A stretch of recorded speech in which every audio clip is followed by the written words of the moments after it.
ধূসর মরুপ্রান্তরে লালচে বালু, তার মাঝে উঠছে ধোঁয়া। একের পর এক ছুটছে ক্ষেপণাস্ত্র। আকাশেও ধোঁয়ার উড়ে যাওয়ার দৃশ্য পরিষ্কার। দ্রুত গতিতে সেই ধোঁয়াকে পেছনে ফেলে এক একটি ক্ষেপণাস্ত্র ছুটছে লক্ষ্যের দিকে। দূর থেকে রণক্ষেত্র মনে হলেও আসলে এটা আসল যুদ্ধ নয়, যুদ্ধের মহড়া চলছে। ইরানি জেনারেলরা তাদের ক্ষেপণাস্ত্রগুলোকে বাজিয়ে দেখছেন, পরখ করছেন। ড্রোনগুলোকেও পাঠানো হচ্ছে কাল্পনিক শত্রুর ডেরায়। দেখা হচ্ছে এই মানববিহীন যানগুলো ঠিকঠাক নিশানায় আঘাত হানতে পারে কিনা। আর এর সবটাই হচ্ছে ইরানের সর্বোচ্চ ধর্মীয় নেতা আয়াতুল্লাহ আলী খামেনির নির্দেশে। খামেনি আগেই হুকুম দিয়েছিলেন, ইরানের শত্রুদের আর কোনো ছাড় নয়। কেউ ইরানের দিকে চোখ তুলে তাকালে সেই চোখ ক্ষেপণাস্ত্র মেরে ঝাঁঝরা করে দিতে হবে। তিনি এবার আর কোনো আঘাত বরদাস্ত করবেন না।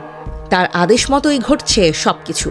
তিনি হুকুম দিলেই যাতে নিশানা ভেদ করতে পারে ইরানের সব মরণাস্ত্র, তার তদারকিই করা হচ্ছে খুব মন দিয়ে।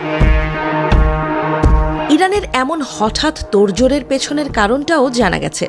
ইরানের এক শীর্ষ জেনারেল জানিয়েছেন, শিগগিরই আসছে তাদের বিশেষ অভিযান অপারেশন ট্রু প্রমিস 3। আর পুরনো শত্রুই এবারও তাদের হামলার লক্ষ্য। মানে তেহরান এবারও ইসরায়েলকে নিশানা করতে চায়। তার একটা কারণও আছে অবশ্য। সম্প্রতি ইসরায়েলের প্রধানমন্ত্রী বেনিয়ামিন নেতানিয়াহু ইরানে হামলা চালানোর হুমকি দিয়েছেন। জানিয়েছেন, এই হামলায় যুক্তরাষ্ট্র তাদের সাথে থাকবে। তারা ইরানের পারমাণবিক স্থাপনাগুলোকে লক্ষ্যবস্তু করবেন।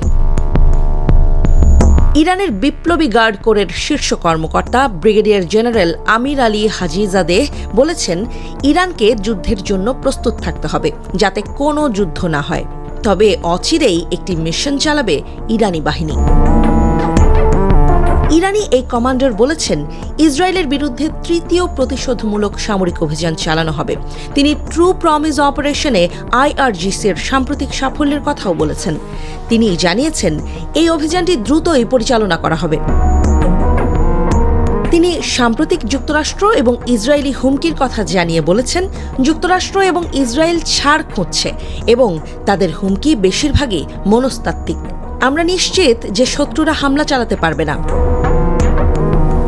ইরানি শীর্ষ কর্মকর্তা বলেছেন, শত্রুদের জোর চেষ্টার পরও IRGC এয়ারস্পেস ফোর্সের উৎপাদন কখনো থামেনি। আমরা সর্বদা যুদ্ধের জন্য প্রস্তুত আছি।